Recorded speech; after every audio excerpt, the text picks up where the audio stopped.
to our new episode of the Mood Podcast. And today we're going to discuss a very different, actually a very surprising for me personally movie that I suppose changed my view on food. And today we have a first time of 3 people actually participating in this short format of a podcast. We have Yura and Nicu that we watched the movie Menu, the 3 of us, and today we're going to exchange opinions about it. And today I'll try to take the backseat and actually give you the guys the opportunity to speak, because I think that I was speaking too much as a host. So today's your time to shine. Your 5 minutes of fame. So today we're going to discuss in depth. I'd say this podcast is going to be a lot more relaxed than the last one, because the last one was straight emotions for half an hour. Today we're going to speak our minds. And who would like to go first? I guess I could go. Go. Okay, so hello everyone, first of all.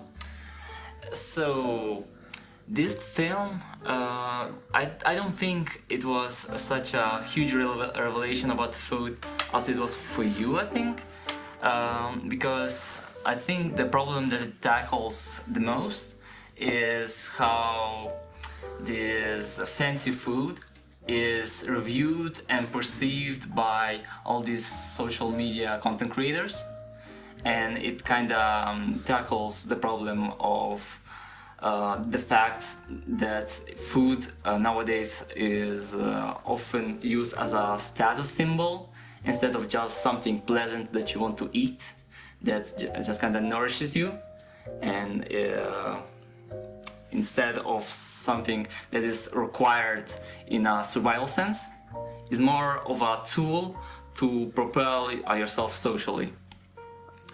And it tackles more about the people called as foodies, who are basically food critics, who make their living on critiquing the food on its cohesion of its fancy ingredients, of its hard to get synergies between the tastes, and not really caring about, do you really enjoy the food?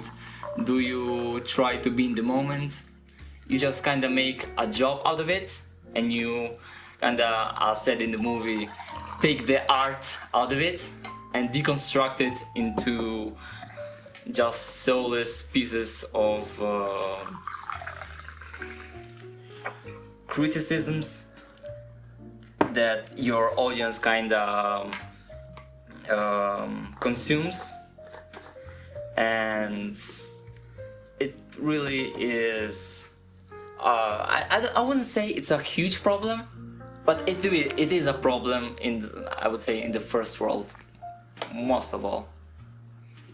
Nicu? The first world, I do kind of agree with your point on art, but I think mine's a bit more skewed in the sense that you're not taking the art out of it, you're taking the passion out of the art of making food. I can agree with that. And actually, Nicu, what did you do watching the movie? I heard you multiple times saying that I like it very much till this moment. And what were you doing beside simping for the main actress?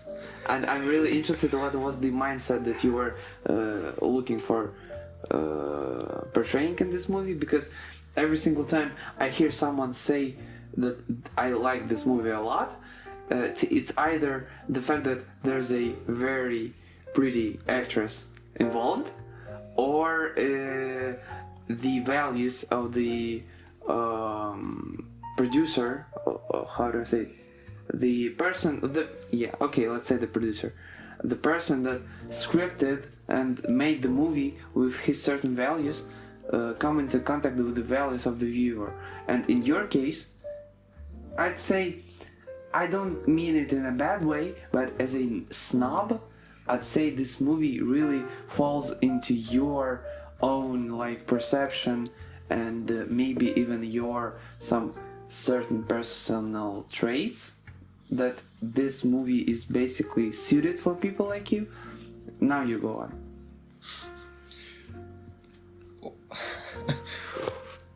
Well, I didn't go into it thinking I'd experience something specific. I went into it completely blind.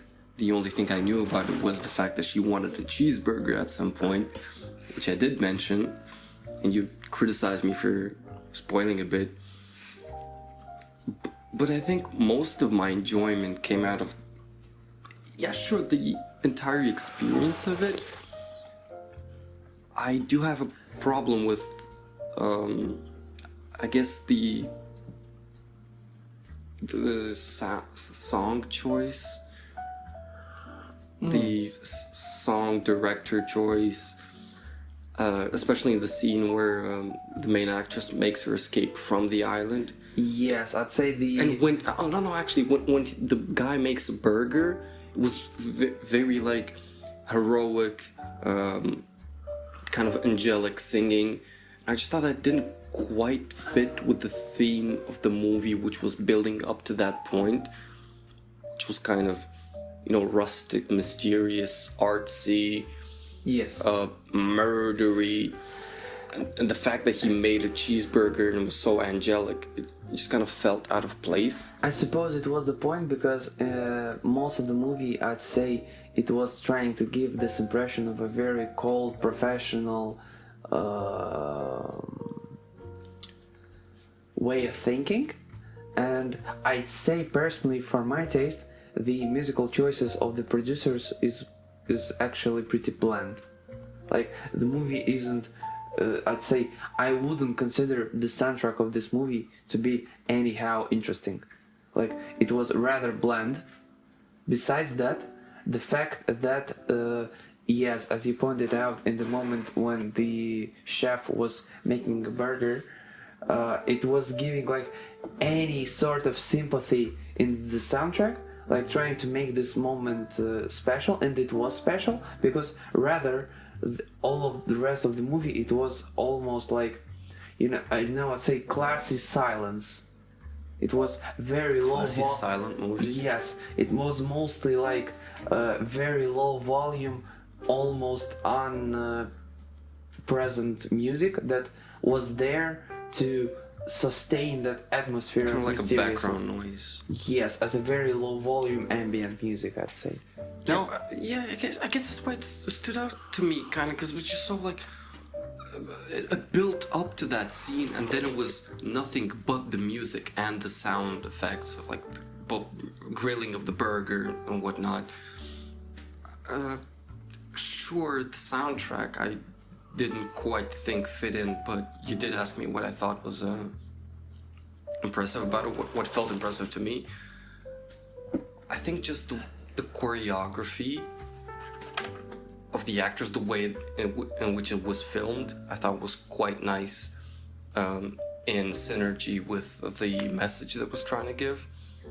So like the philosophy behind it, what I felt was quite successful in trying to entangle itself with how it actually looked. Not Okay. only the content in a deeper level, but also on a superficial level. I suppose. I'm sorry to interrupt you. Sure. I suppose the thing about this movie, as it's behaving very like complex and very intricate, and we are giving off the same impression.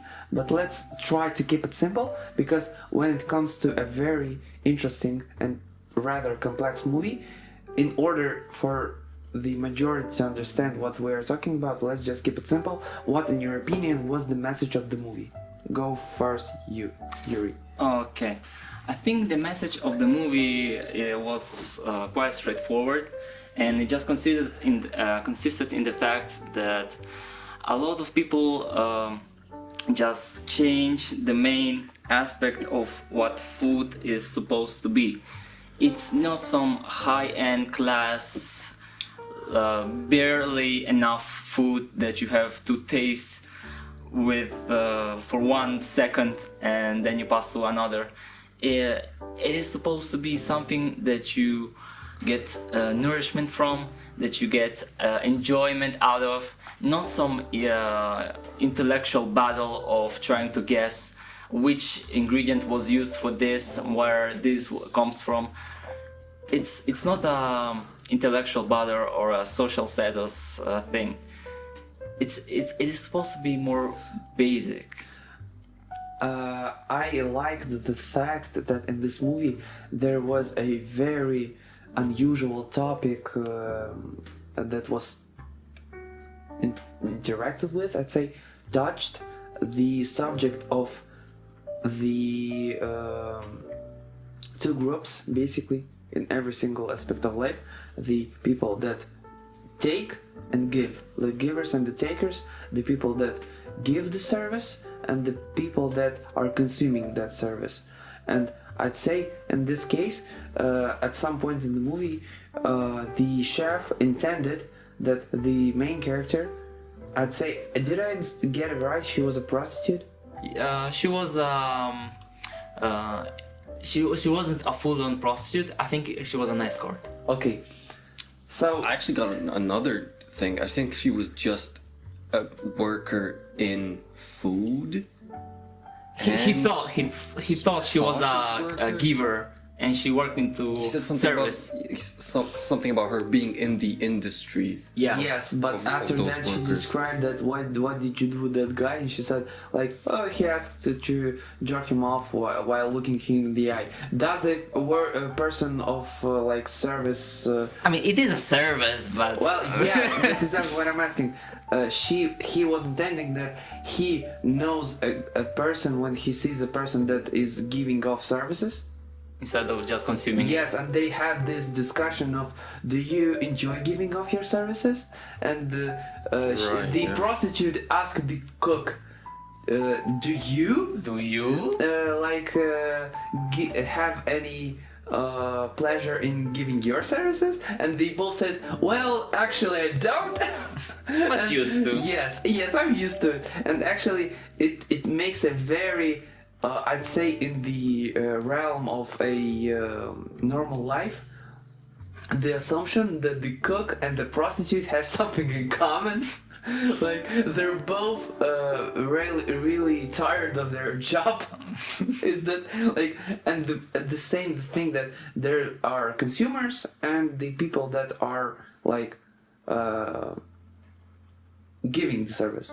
And the point I personally understood from the movie, it was the fact that basically the main character was spared because she gave the cook a challenge, because she said, I'm not satisfied by your food, and I'd like a simple fucking cheeseburger That I think for you cannot starters." make, yeah. Yes, and I actually think that the main message was the people that are intending to say that they're fucking intricate, high-level people are I'd say they have to respond to the criticism and sarcasm of a also very intricate and intelligent person that the chef was, that he was giving basically all of the clients he was serving them actually, like, I'd say, intricate insults that they had to accept. Like he was giving them tortillas with some insults about the proof that someone was cheating on someone else, and it was a sarcastic comment of like, hey, happy anniversary. But on the second tortilla it was proof photo of of someone, him cheating on his wife. or proof of someone cheating. Like was very sarcastic and very like double messaged. And the main point is like, be fucking humble. If you are simple, ask for simple food. But in the beginning he did a course of like, you are not simple people, so I'm not gonna give you fucking bread. Yeah, which is Because- the simplest yes, because you're somehow of the royalty of some food. You're above the higher most of the ranked mass. person, and you are not actually desiring something simple. And he didn't give him fucking bread. And when they were asking for it, he said, "No, you're not getting any bread." That's not part of the course, of course Yes. not. You know, like the elite don't deserve bread. They deserve something better. You know, like they deserve rich people food. But I don't think that was the intended message. Actually, I didn't feel like there was a message as much as there was a statement. That wasn't the message I got. I think he kind of assumed that since you're elite kind of people, you don't want bread. Surely you don't want bread because you're much more above it. But actually, in the end, you want it. When you restricted something, you want it. True But- that. Right. Yeah, that is true.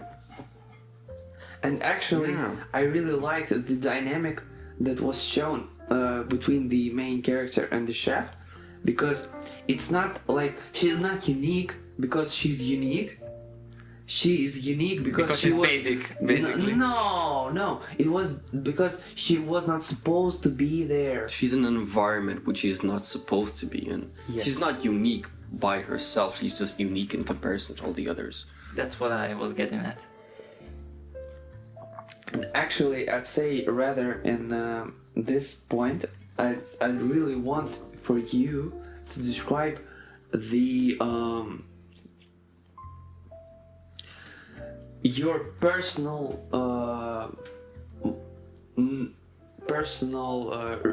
note of this movie. Like, do you give it like a what rank out of 10?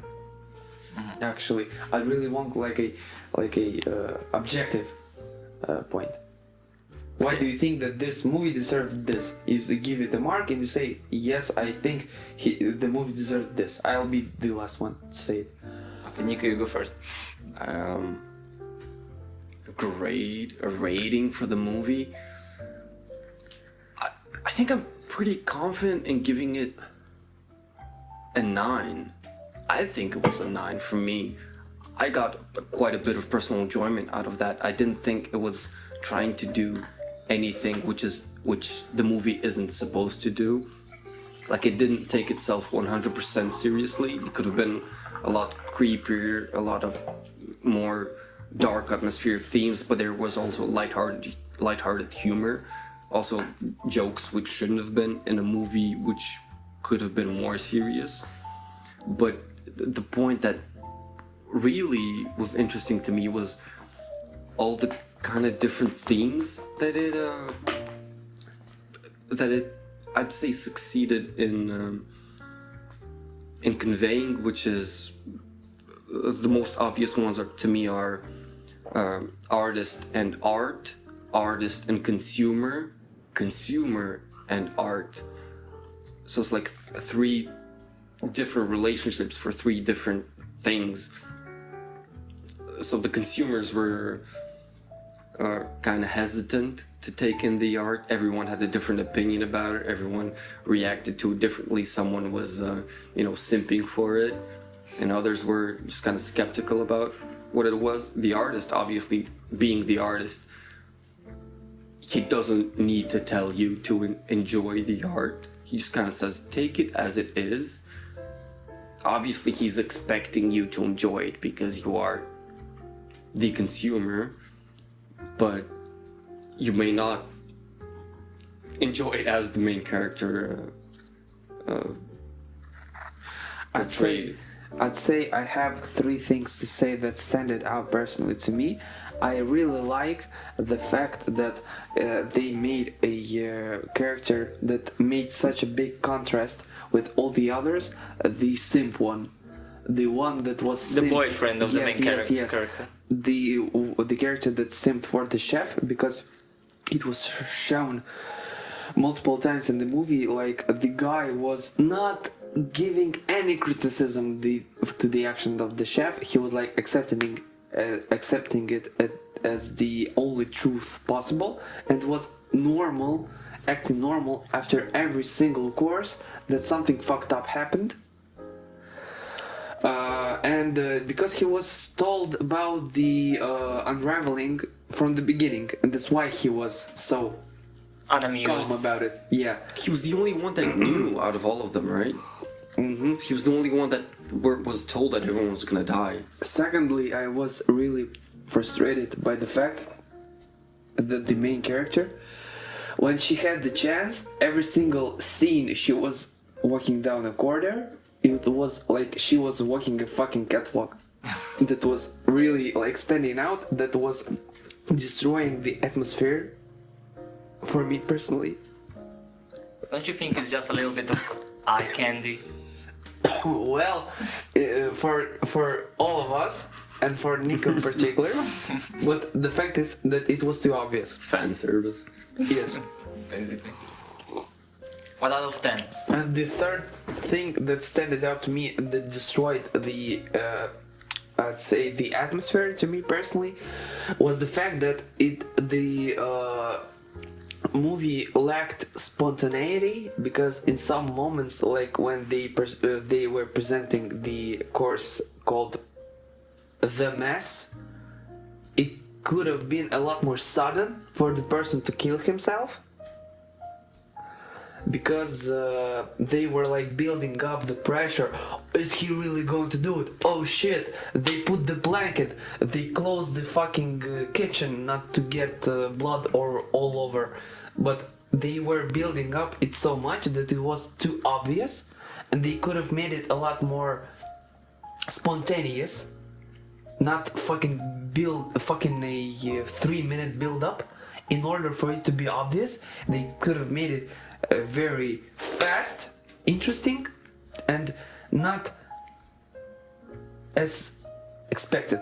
I would argue. They had the possibility to make it spontaneous, but they intended to make the build-up so it became obvious. So what's the point of making a build-up if it's in the end it's obvious that the person is going to heal himself? They put the fucking blanket on the floor for the person to fall.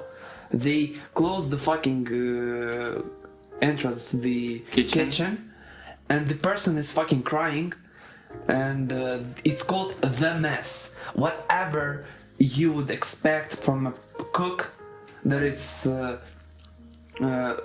standing on the blanket, and it's called The Mess. I'll have to disagree with you on this. Yeah. It was obvious for me personally that there was no I would personally argue against it. I would argue the opposite. So you have the option to. I was actually saying the things I was thinking about, Yeah. but now you have the option to respond.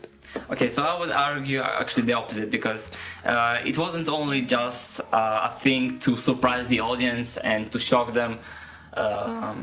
Well, it was one of the goals to shock you a bit, but it actually portrayed a bit of the emotional situation of the main chef, because he asks the sous chef, so your life is this and this, your whole life is only the kitchen, and what your success is in the kitchen. Any other part of your life that surrounds it is either non-existent or inconsequential. And he asks, do you like this life? Do you want my life? Not my position, but actually my life, life of the chef. And he says no. Even though they respect their chef such a large amount, they still wouldn't like to have his life, because it's not an enjoyable one. Actually, I don't fucking understand. I have a question. Like, you said it, and I don't fucking understand it. Like, the chef, what he is putting his workers through, that they're so blindly obedient to do all these horrible things, to participate in them so unwillingly, and in the end to be incinerated alive. No, come on. What Come on, if it's obvious though. what? It's art. It's art. You It's have sacrifice to, for art. you have to, man. Firstly, these guys have to not to care about their life. Secondly, they must not have families that they're going to put in a difficult position. And thirdly,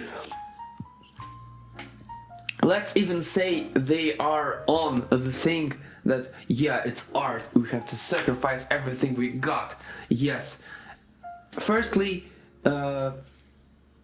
what kind of brainwash you have to put your workers through in order for them to completely be obedient to do all these things and go on with it. Basically, they killed a bunch of people, they cut off a bunch of limbs, they did all this shit in order, in the end, to spare someone and incinerate themselves. Like, okay, if we suppose that art is the final End goal. in this case, we have to understand that these people are maniacally interested in the art itself. It means that they're less interested in their own life than in the art. Are you understanding the level of, like, I'd say, addictiveness towards art? In this case, for an entire like team of cooks, like how many guys there in the kitchen? Around, A dozen or a bit more. I think around 12. 12. Yes. And the bodyguards. Yes. Like it's around 30 people, let's say. 30 people blindingly being obedient towards a guy that cares for the art more than anything else. And he is somehow making these people, all of these people, obedient so much as making them basically their partners in crime, and making them accept the fact that they'll die in the end. That's I can counter argue. I can take it from the top. I can take it from your argument and just build it down from that. Come on. Yes. You said for the hypothetical that it's fair to assume that art was the end goal.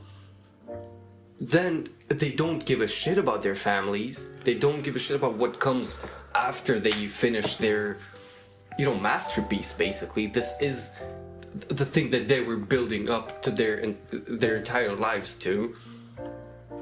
They don't care about their families. They care about what they're doing. They care about what they're presenting as artists. Even the bodyguards, even whoever else was in there, they do consider themselves artists, but not people that were under the brainwashing, the mysterious charisma of the chef. They just agreed with, sure, the insanity of how avant-garde the chef wants to portray the message that he wanted to portray. But that doesn't mean anything for themselves. Plus, I would argue that it was a bit easier to do, I guess, because the guests that were invited were all basically douchebags. Like every single one of them had something terrible about them. Starting from Tyler, like the boyfriend of the main character, who was willingly following the chef in every single thing that he wanted to do, even killing everyone. So he basically has no self-respect for himself, and he is engulfed in this foodie culture. We have the food critic that is proud of closing entire restaurants.